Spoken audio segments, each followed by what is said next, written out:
유월절 만찬을 마치신 후에 또 순환이 시작되기 직전에 긴 설교가 등장하고 14장, 15장, 16장 그리고 이어서 또 긴 기도가 실려 있다는 겁니다. 17장 전체가 예수님의 기도입니다. 오늘 먼저 읽은 17장 말씀의 본문은 무려 석 장에 걸쳐서 긴 설교를 하신 후에 이제 기도를 시작하시는데 그 기도의 첫 구절이 됩니다. 예수께서 이 말씀을 하시고 눈을 들어 하늘을 우러러 이르시되 아버지여 때가 이르러 싸우니 아들을 영화롭게 하사 아들로 아버지를 영화롭게 하옵소서. 이제 공동번역에서는 이 구절에 이렇게 되어 있습니다. 이 말씀을 마치시고 예수께서는 하늘을 우러러 보시며 이렇게 말씀하셨다. 아버지 때가 왔습니다. 아들의 영광을 드러내 주시어 아들이 아버지의 영광을 드러내게 하여 주십시오. 아들의 영광을 드러내 주시어 아들이 아버지의 영광을 드러내게 해 주십시오. 여기 때가 이르렀다 하신 그 때는 십자가에 달리시는 그 때를 말씀하심이 분명해 보입니다. 그런데 주님은 그 일이 당신이 십자가에 달리신 그 일이 아들을 영화롭게 하시는 것이다. 아들의 영광을 드러내 주시는 일이다. 그것을 통해서 아들이 아버지를 영화롭게 하게 하는 것이다. 아들이 아버지의 영광을 드러내게 하는 것이다. 이렇게 고백하고 계십니다. 하나님은 이미 더할 수 없는 큰 영광의 하나님이십니다. 영광의 본질이신 분이시죠. 그러니까 우리가 뭐 영광 돌려드린다고 그 영광이 더해지고 안 돌려드린다고 뭐 감해지고 그런 분이 아니십니다. 영광 자체이신데요. 그런데 왜 우리가 이미 영광이신 하나님께 영광을 돌려드려야 되냐 하는 겁니다. 그 일이 우리의 존재 이유가 되고 그것을 통해서 우리는 진정한 우리가 되기 때문입니다. 영광이라고 하는 말은 헬라 말로 독사, 히브리 말로는 카보드라고 하는 말을 씁니다. 그런데 이 히브리 말 카보드라고 하는 말은 원래의 의미는 무거운 것, 무게 이런 뜻의 말이었습니다. 그런데 이제 거기에 영광이라고 하는 의미가 더해지게 되는 거지요. 왜 그런 의미가 추가될 수 있었나 하는 생각을 해보게 됩니다. 누군가가 내 삶으로 깊이 들어오게 되면 들어올수록 내 삶에서 그 사람이 차지하는 비중이 커지게 됩니다. 많은 시간 그를 생각하게 되고 많은 시간 내 마음이 그에게 쏠리게 되는 거지요. 그 비중이 커지면 커질수록, 그러니까 무게가 커지면 커질수록 그 사람은 나에게 아주 소중한 사람이 되는 거죠. 늘 그 사람을 생각하게 되고 늘 그 사람 보고 싶어지고 그리고 늘 그 사람과 함께 있고 싶어지고 만나고 싶어지는 겁니다. 이번 세일에 준비하기 위해서 제가 한 주간 동안 기도원에 들어가 있었는데요. 이제 그 식사 때마다 식당을 가보면 원래는 그 기도원에 아이들을 데리고 오지 못하게 되어 있는데 아마 무슨 특별한 사정이 있어서 허락을 받은 것 같아요. 두 가정인데 한 아이는 한 3살쯤 되어 보이는 애고 한 아이는 한 5살쯤 되어 보이는 애인데 꼬마 여자 아이 둘이 엄마와 함께 있어서 이제 식당에 가면 그 아이들이 꼭 거기 있는 것을 보게 됩니다. 제가 뭐 시선을 주어도요 그 아이들이 무슨 낯선 할아버지한테 시선 주겠습니까? 거들떠도 안 보지요. 저만 그 아이들 보면서 손녀딸 생각을 하는 겁니다. 손녀 아이 보고 싶어서 눈시울이 다 뜨거워지더라고요. 제 손녀 아이는 불과 몇 년 전까지만 해도 제 삶에 전혀 존재조차 없던 애입니다. 들어와 있을 틈이 없는 애지요. 없으니까. 그러니까 당연히 그때까지는 제 삶에 그 아이가 차지하는 비중이 전혀 없었습니다. 그런데 이제는 그 아이가 제 삶에서 차지하는 비중이 이렇게 큰 겁니다. 이 차지하는 비중, 그게 무게입니다. 뭔가 소중하고 중요하다, 그런 것을 가리켜서 우리가 말할 때 어떤 것에 비중을 둔다, 그렇게 표현을 쓰게 되지 않습니까? 이걸 다른 말로 소중하다 그렇게 말하기도 하는데, 소중이라고 하는 말은 바소, 무거울 중, 다시 말해서 차지한 자리가 무겁다, 그런 의미가 되는 겁니다. 무게라고 하는 것은 그 자체가 나에게 주는 영향력이지요. 그러니까 차지하는 무게만큼 내 삶이 그 대상에 의해서 영향을 받게 되는 겁니다. 그러니까 손녀 아이가 아주 비중이 커지니까 그 아이가 전화를 해요. 아들애가 전화해서 뭐가 필요하다 그러면 뭐 그렇게 소중하게 여겨지겠습니까? 그래 알았어 이러지. 근데 손녀 아이가 할아버지 키티 인형 갖고 싶어요. 그 다음날 보내는 겁니다. 즉각적이죠. 하나님께 영광 돌려드린다, 이 말도 같은 이치입니다. 하나님께서 내 삶에서 차지하시는 무게가 커지시는 겁니다. 그래서 내 삶에 그분이 끼치는 영향력이 커지시는 겁니다. 그러면 오늘 본문에 등장하는 아들을 영화롭게 하사, 이 말씀은 무슨 의미겠습니까? 이 기도는 때가 이르러 싸우니 십자가가 전제가 된 기도거든요. 그러니까 십자가를 통해서 예수님께서 우리의 삶에 커다란 비중을 차지하게 되셨다, 그런 말입니다. 큰 비중을 차지하게 되셨으니까 그분은 우리의 삶에 깊숙이 들어오시게 된 겁니다. 그분의 말씀 한마디 한마디 우리가 허투루 들을 수가 없게 된 겁니다. 말씀을 하시면 그 말씀이 무게감이 있고 내 삶에 차지하는 자리가 커지게 되어 있습니다.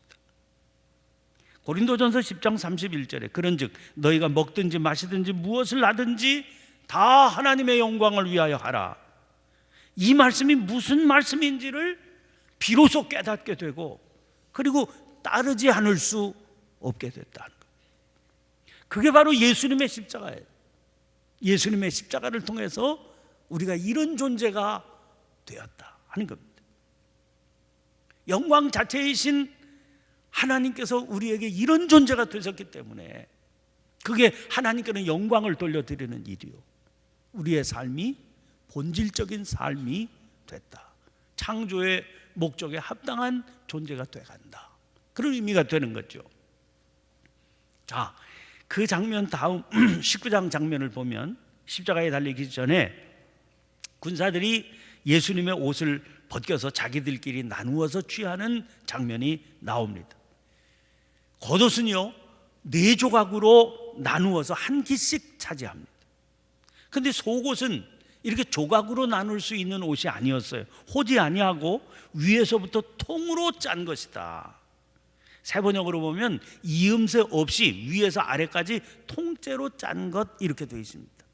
그림이 그려지시죠? 이걸 나누려면 하나의 옷인데 그냥 찢어서 나누어야 되니까 이건 나눌 수 없으니까 이건 제비 뽑아서 차지하자 이랬습니다. 요한복음을 비롯해서 모든 복음서 저자들은 이렇게 군사들이 옷을 차지한 것이 구약의 예언이 그대로 이루어지는 것으로 그렇게 해석합니다. 시편 22편 18절에 내 겉옷을 나누며 속옷을 제비 뽑나이다 그랬는데 말씀이 그대로 이루어졌죠. 그만큼 예수님의 십자가 사건이 우연히 일어난 일이 아니라 이미 오래전에 예언되었던 그대로 하나님의 섭리 가운데 그대로 이루어진 일이다 하는 의미지요. 그런데 제가 이 말씀을 읽을 때마다 주목을 끌고 마음으로 붙들게 되는 단어가 속옷이라고 하는 단어입니다. 겉옷과 속옷을 차지했어요. 군사들이 겉옷은 나누고 또 속옷은 제비 뽑아 가져갔습니다. 그 얘기는 무슨 얘기입니까? 주님은 십자가에 알몸으로 달리셨다, 그런 의미입니다. 여러분, 십자가에 높이 달린 것 자체가 말할 수 없는 수치입니다. 그런데 알몸으로 보란듯이 공중에 달리셨습니다. 그러니까 이건 치욕과 모멸의 절정을 맛보셨다 하는 겁니다. 이게 주님께서 달리신 십자가예요. 이런 일을 자행하면서 그 옷을 서로 차지하겠다고 다투는 군사들의 모습이 인간 세상의 잔인함을 그대로 드러내 보여주는 것입니다. 그러니까 성경 그대로라면 십자가에 달리신 주님은 벌거벗은 모습이어야 되는 겁니다. 그게 성경적인 모습이죠. 그런데 지금 여러분 박물관 같은데 아니면 다시 누가 그린 화가가 그린 그림이나 조각 같은데 보면 예수님이 어디 알몸으로 계십니까? 그런 모습 아니잖아요. 그렇게 된 것은 중세시대 어떤 이름 없는 화가의 역할입니다. 이 이름이 알려지지 않은 화가가 십자가에 달리신 주님을 그리는 가운데 너무나 아파서, 마음이 아파서 도저히 그림을 더 그릴 수가 없게 됩니다. 그래서 그가 성경적인 사실이 아닌 것을 알면서 예수님의 아래를 천조각으로 가려드린 겁니다. 그때부터 지금 우리가 만나는 십자가에 달리신 예수님의 모습이 전통이 되어버린 거죠. 여러분, 그래서 주님이 알몸이 되신 것은 단순히 수치와 모멸만이 아니라 여기 영적인 의미가 또 숨어 있습니다. 성경이 말하는 옷의 기원은 어떻게 되어 있습니까? 아담과 하와는 에덴 동산에서 알몸으로 살았습니다. 그것은 단순한 의미가 아니죠.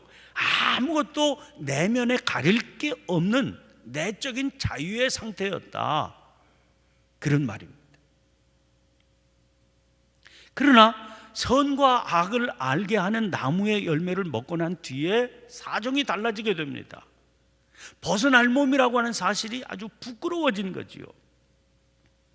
창세기 3장 10절 말씀 보면 내가 벗었으므로 두려워하여 숨었나이다.